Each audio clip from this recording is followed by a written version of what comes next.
안녕하세요. 저는 올해 40대 초반의 남성입니다.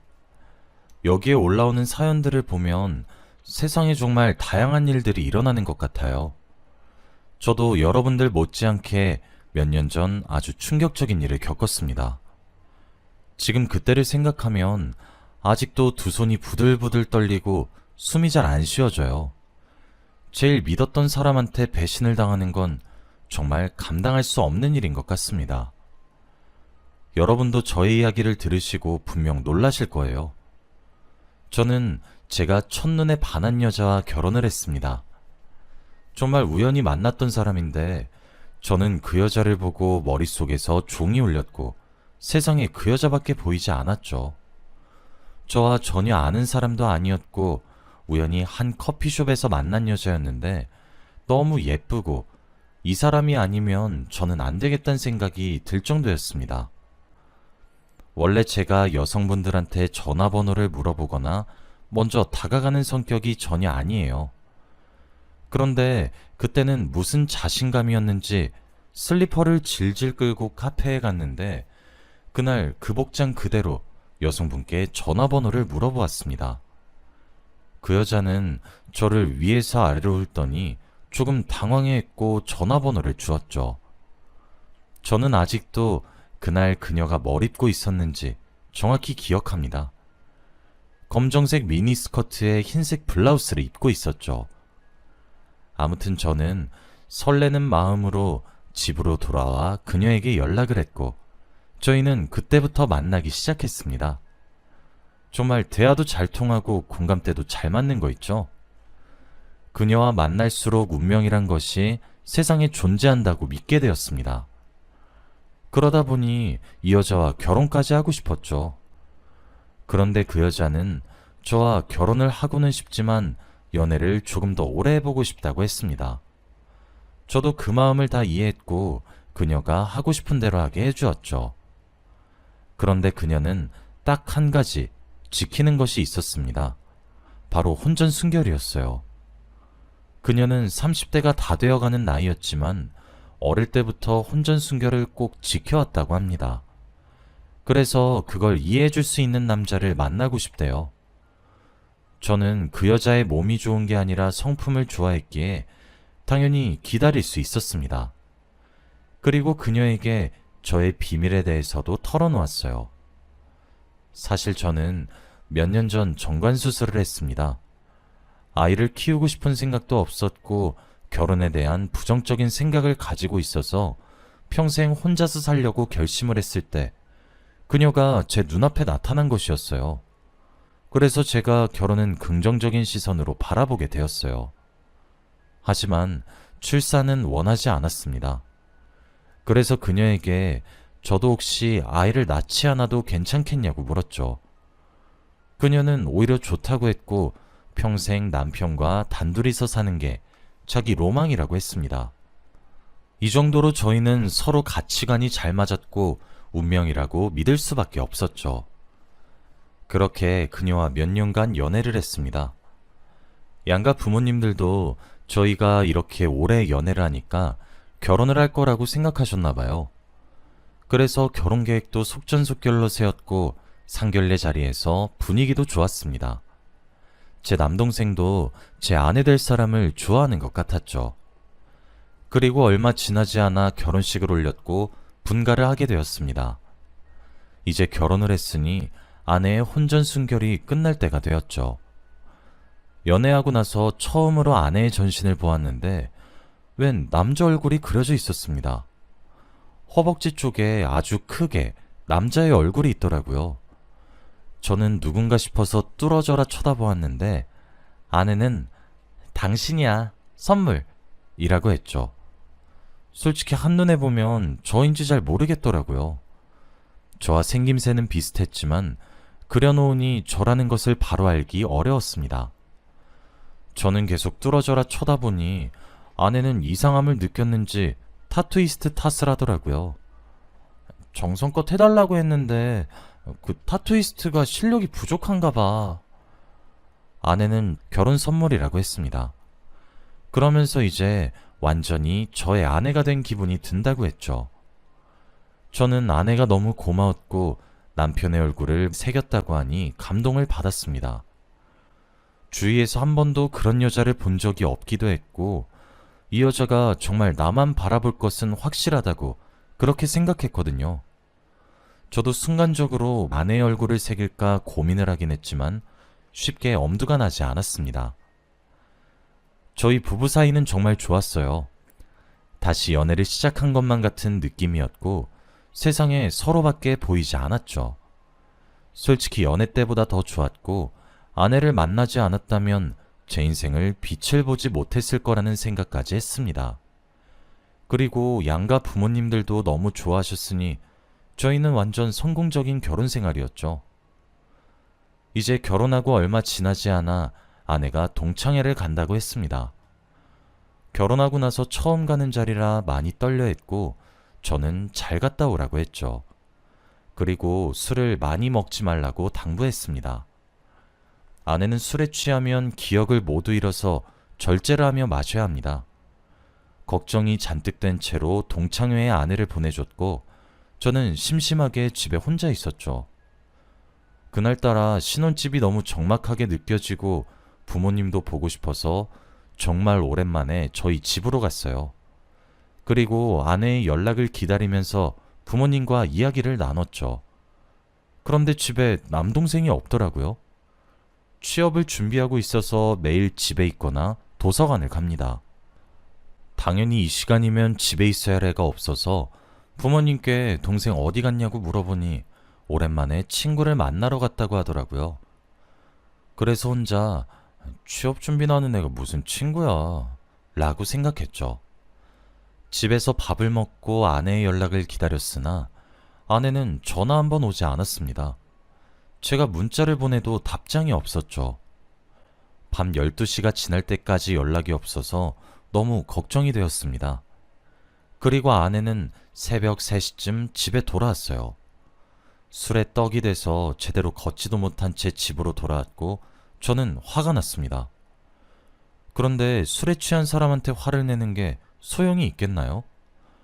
아내는 자기 몸 하나 감당하기도 힘들어했고 제 말은 무시한 채 바로 침대에 누워 잠에 들었습니다. 아침에 일어나면 아내에게 한 소리 할 생각으로 저도 잠에 들었고 다음날 일어났죠. 그리고 아내는 역시나 기억이 하나도 안 난다고 했습니다. 자기가 몇 시에 들어왔고 술을 어디서 어떻게 마셨는지 기억이 안 난대요. 그래서 저에게 미안하다고 사과만 했고 바로 미안하다고 하니까 할 말이 없더군요. 다음부터 술은 절대 안 먹는다고 하길래 그러라고 했고 저는 해장국을 끓여주고 아내를 용서했습니다. 저희 부부는 다시 금슬이 좋아졌고 남들의 부러움을 잔뜩 샀죠. 정말 행복했고 아내와 평생 같이 살 수 있을 것만 같았습니다. 제 운명의 상대라고 생각했죠. 그런데 어느 날 아내가 저에게 충격적인 말을 했습니다.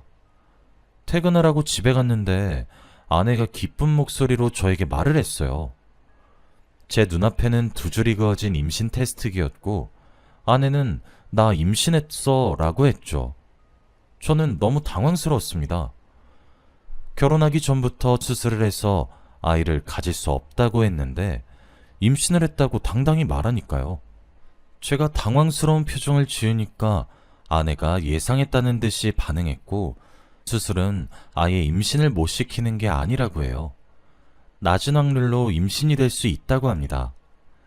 자신이 다른 남자의 아이를 가진 거라고 착각하지 말라고 했고 무조건 저의 자식이 맞대요. 저는 그런 말을 몇 번 들어본 적이 있긴 하지만 주위에서 그런 사례가 없기 때문에 당황스러웠죠. 그래도 제가 믿는 아내가 임신을 했다고 하니까 철석같이 믿었어요. 이것도 하늘에서 내려준 운명이라고 생각했거든요. 아내가 임신하면서 정말 살뜰히 모셨습니다. 손 하나 까딱하지 못하게 하면서 모든 일을 제가 다 했죠. 그리고 양가 부모님도 너무 좋아하셨어요. 아내의 배가 점점 불러올수록 아기와 같이 꾸려나갈 미래가 너무 기대되었습니다. 그리고 병원도 같이 다니면서 정말 아빠가 될 준비를 하고 있었죠. 저희 부부는 하루하루가 너무 행복했습니다. 입꼬리가 귀에 걸려서 잘 내려오지 않았죠. 아내는 이제 만삭이 되어서 출산 준비를 하고 있었습니다. 저는 아내보다 더 긴장을 하면서 밖에서 기다렸고 수술실에서 아기 울음소리가 들렸죠. 그 소리를 듣는 순간 온몸에 소름이 돋으면서 저도 모르게 눈물이 나더라고요. 이제 저는 아기 아빠가 되었고 정말 좋은 가장이 되겠다고 결심을 했습니다. 그리고 병원에서 매일같이 아기를 보러 갔어요. 유리창 너머로 누워있는 제 아기를 보는데 정말 귀여웠습니다. 그런데 우연히 저는 이상한 걸 보았어요. 바로 아이의 혈액형을 보게 되었는데 저와 아내 사이에서 나올 수 없는 혈액형이었습니다. 아이가 누워있는 침대 앞에 붙어져 있었죠. 옆에서 해맑게 웃고 있는 아내를 한번 보니 순간 무서워졌습니다.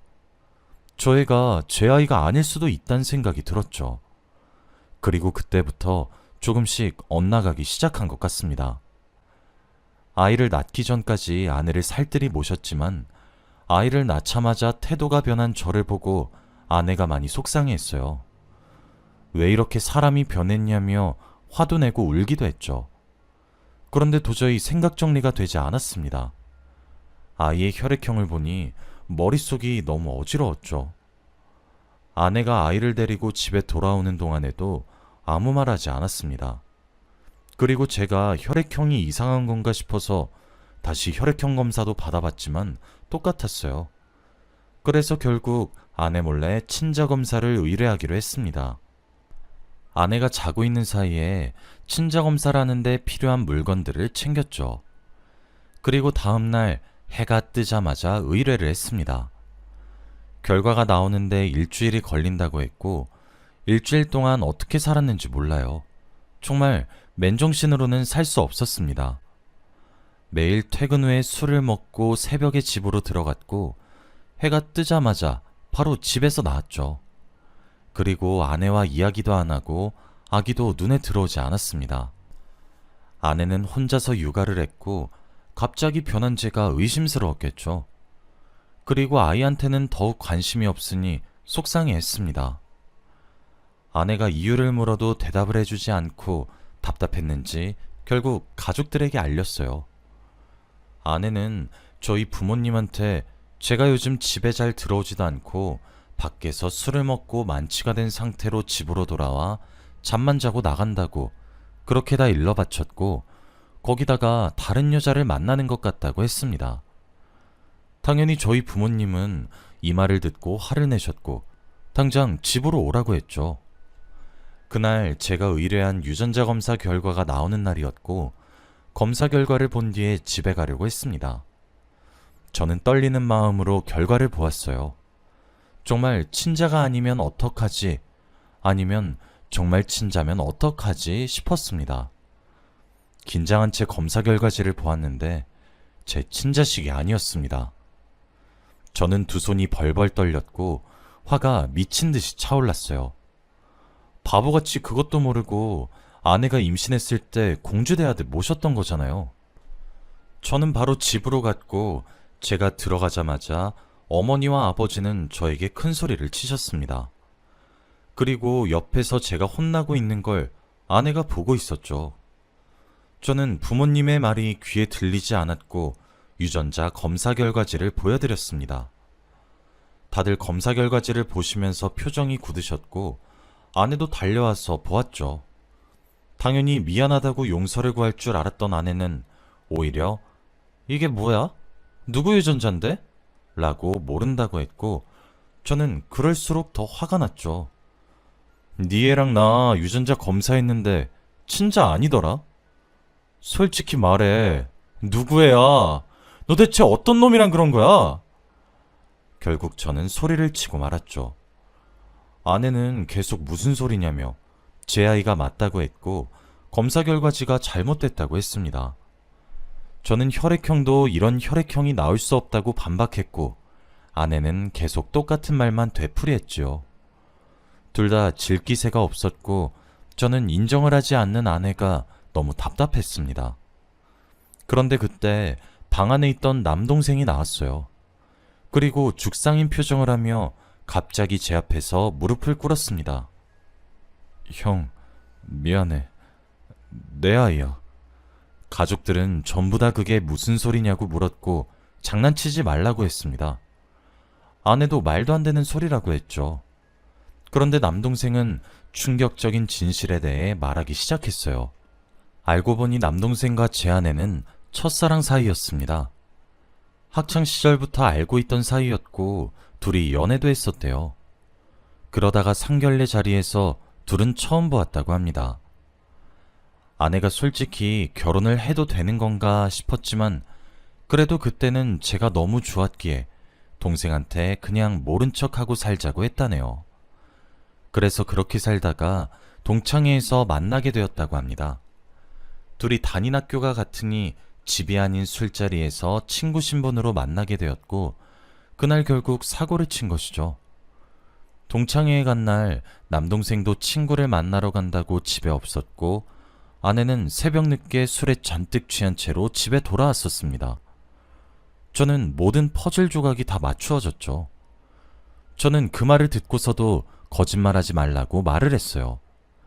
일부러 형수제 숨겨주려고 그러는 거면 다시 방으로 돌아가라고 했습니다. 그런데 남동생은 울면서 말을 했어요. 형수 다리에 남자 문신 있는 거 알지? 그거 내 얼굴이야. 저는 그 말을 듣고 다리에 힘이 풀려 주저앉아 버렸어요. 저와 닮긴 했지만 저라고 확답을 내지 못하게 생긴 이유가 바로 제 남동생 얼굴이었기 때문입니다. 그리고 둘이 사귀었을 때 한 문신이어서 일부러 저에게 혼전순결이라고 거짓말한 거래요. 결혼 선물이라는 말도 안 되는 거짓말을 하면서 말입니다. 아내도 그날 필름이 끊겨서 기억이 전혀 안 난다고 했고 믿을 수 없다고 했습니다. 부모님은 이미 뒷목을 잡고 쓰러지셨고 저희 집은 풍비박산이 났습니다.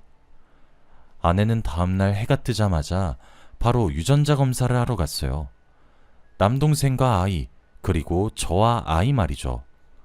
그런데 결과는 예상과 같이 남동생의 친자로 나왔습니다. 아내는 한 번의 검사로도 믿지 않았고 두 번, 세 번 계속했어요. 의뢰를 하는 곳에서도 이제 그만 오라고 아내를 말릴 정도였죠. 아내는 도저히 믿을 수 없다고 했고 절망에 빠졌습니다. 그리고 그제서야 미안하다고 저한테 사과를 했어요. 정말 하루 실수였고 전혀 기억도 나지 않는다고 했습니다. 이런 쓰레기 같은 사람한테 제가 첫눈에 반하고 결혼까지 한 게 너무 한심하고 후회스러워요. 시간을 되돌릴 수만 있다면 당장 되돌리고 싶었습니다. 아예 그녀를 만나기 전으로 돌아가서 이런 악연을 시작하고 싶지도 않아요. 부모님은 당장 아이를 데리고 집에서 나가라고 했고 그 여자는 끝까지 저를 붙잡았어요. 그리고 저는 이혼을 요구했습니다. 어차피 제 아이도 아니니 양육비를 줄 필요도 없었고 얼굴을 더 이상 보고 싶지 않았기에 깔끔하게 합의이혼으로 하게 되었죠. 제가 이혼을 하자고 하니 절대 이혼만큼은 안 된다고 했습니다. 그런데 동생은 그 여자한테 다시 재결합을 하자고 했습니다. 자기 자식이니 자기가 책임지겠다고 하면서 말이에요. 아내는 말도 안 되는 소리라고 제발 꺼지라고 했고 동생은 물러서지 않았습니다. 저는 어엿한 직장인이고 동생은 아직 취업 준비생이니 당연히 아내가 결혼하려고 하지 않겠죠. 그리고 둘이 헤어졌었던 이유도 성격 차이라고 합니다. 정말 하나부터 열까지 전혀 맞지 않았대요. 그래서 매일 싸우고 다투다가 화해의 의미로 즉흥적으로 다리에 제 남동생 얼굴을 문신으로 새긴 거고 그래도 계속 싸워서 결국 헤어졌다고 해요. 아내는 자기와 맞지 않은 사람과 살기 싫다고 했고 이미 남동생이 남자로 보이지도 않는데요. 그리고 자기도 피해자라며 억울하다고 했죠. 저는 그들을 무시했고 집에서 둘 다 나가라고 했습니다. 동생은 미안하다며 도저히 제 얼굴 보고 살 수 없겠다고 했고 집을 나갔어요. 그리고 그 여자도 계속 매달리다가 결국 경찰을 부른다고 하니 아이를 데리고 나가더라고요. 부모님은 이제 둘째 아들 없는 셈 치겠다고 하셨죠. 집을 나가고 나서 그들과 전혀 연락을 하지 않습니다. 어떻게 살고 있는지 알고 싶지도 않아요. 지금은 몇 년이나 지나서 마음 한구석에 아픈 경험으로 남아있지만 그래도 예전보다는 많이 나아졌습니다. 그리고 얼마 전 남동생의 소식을 알게 되었어요. 들어보니 돈을 벌러 해외에 갔다고 하더군요. 부모님에게 가끔씩 연락을 하는 것 같은데 저에게는 한 번도 연락을 한 적이 없습니다. 아마 이렇게 형제 사이는 갈라서게 되는 거겠죠. 저는 그 일이 있고 나서 여자를 잘 만나지 못하게 되었습니다. 한때 정말 운명이라고 느꼈고 이 여자 아니면 절대 다른 여자를 만나지 못하겠다고 굳게 믿었었는데 제가 이렇게 뒤통수를 당했잖아요. 그러다 보니 이제 사람을 잘 믿을 수 없게 되었고 연애에 대한 흥미도 식었습니다. 저는 혼자가 좋고 현재를 즐기고 있어요. 다들 저의 이야기를 들으시고 위로와 충고 혹은 조언도 해주시지만 전 이제 그런 거 받지 않아도 괜찮습니다. 제 생각에는 지금 이렇게 글을 쓰면서 과거를 생각할 때도 아무렇지 않습니다. 그들에게 복수하는 건 제가 행복하게 사는 거라고 생각해요. 여러분은 저 같은 일 겪지 않으셨으면 해서 말씀드립니다. 다들 사람 너무 믿고 큰 코 다치지 마시고 꼭 행복하시길 바래요. 저의 이야기는 여기까지입니다. 들어주셔서 감사합니다.